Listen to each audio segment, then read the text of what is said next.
ममता बनर्जी की सरकार पश्चिम बंगाल में जरूर है, परंतु इस सरकार में ममता पूर्ण तरीके से समाप्त हो चुकी है, क्योंकि जिस प्रकार के वक्तव्य, जिस प्रकार के असंवेदनशील, जिस प्रकार से अपमानजनक टिप्पणियां स्वयं ममता बनर्जी कर रही है संदेश खाली के विषय पर, अभी उनका बयान आता है कि संदेश खाली में जो हुआ वो तो एक फर्जी फैब्रिकेटेड इंसिडेंट था और बीजेपी आग लगा रही है। वो कहती है कि कोई एफआईआर ही नहीं हो पा रही है और अगर किसी से कुछ लिया गया है तो उसे लौटा दिया जाएगा। आबरू और इज्जत जो लूटी गई है वो कैसे लौट आएगी टीएमसी की सरकार? टीएमसी की सरकार और ममता बनर्जी ने पहले विधानसभा में खड़े होकर शाहजहां शेख को क्लीन चिट दिया और आपने उसको लगातार संरक्षण दिया। आपकी पुलिस ने उसको नहीं पकड़ा, आपकी पुलिस ने सुकांता मजुमदार को पीटा, आपकी पुलिस ने विक्टिम्स को परेशान किया। तो क्या ऐसी पुलिस और ऐसी कानून व्यवस्था में क्या न्याय मिलना संभव है? और आज ममता बनर्जी कहती है कि ये संदेश खाली, ये तो आरएसएस का एक बंकर है। लगातार महिलाओं पर, पीड़ितों पर, जिनका शोषण हुआ, ऐसी अनुसूचित जाति से आने वाली महिलाओं पर, हिंदू महिलाओं पर, उन्हीं पर आरोप लगाया जा रहा है और शाहजहां शेख को संरक्षण दिया जा रहा है टीएमसी के द्वारा।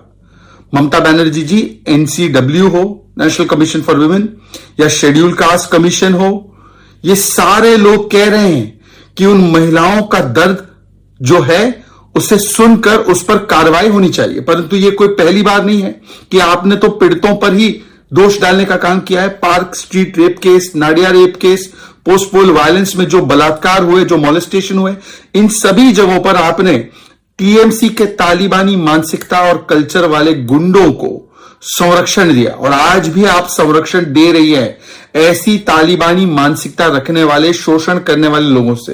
पर सवाल यह भी बनता है कि आज कांग्रेस का एक तबका तो वहां पर न्याय मांगने पहुंच गया, पर राहुल गांधी और प्रियंका वाड्रा कुछ नहीं बोल पा रहे। पूरे देश में तो ये भ्रमण करते हैं। इंडी गठबंधन के जो बाकी के दल है वो भी कुछ नहीं बोल पा रहे, हालांकि संविधान बचाओ, महिलाओं के अधिकारों के लिए लगातार बोलते हैं। आज उनके चुप्पी के पीछे कारण क्या है?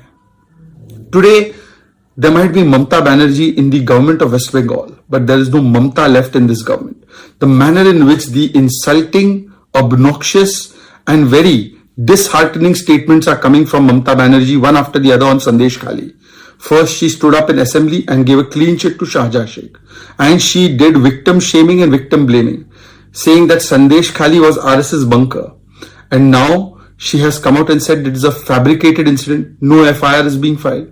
And she has said whatever has been taken will be returned back.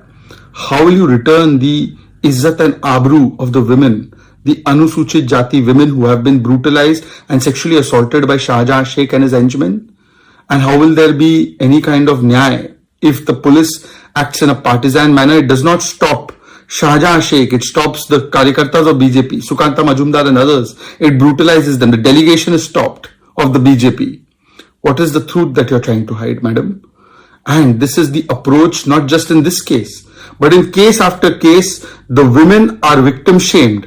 Whether it's Park Street rape case, Nadia rape case, post-poll violence case, and the TMC Talibani mindset and culture goons who are indulging in this kind of systematic sexual exploitation are being protected by Mamata Banerjee. Today the question is not just for Mamata Banerjee. Today the question is that Rahul Gandhi and Congress party, one section of Congress is protesting, but Rahul Gandhi and Priyanka Vadra are silent. They go across the country on all issues of women empowerment, women rights, but why are they not speaking now? And the entire India Alliance, which says Samvidhan Bachao, which talks about Mahila Adhikar, today they are eloquently silent and quiet.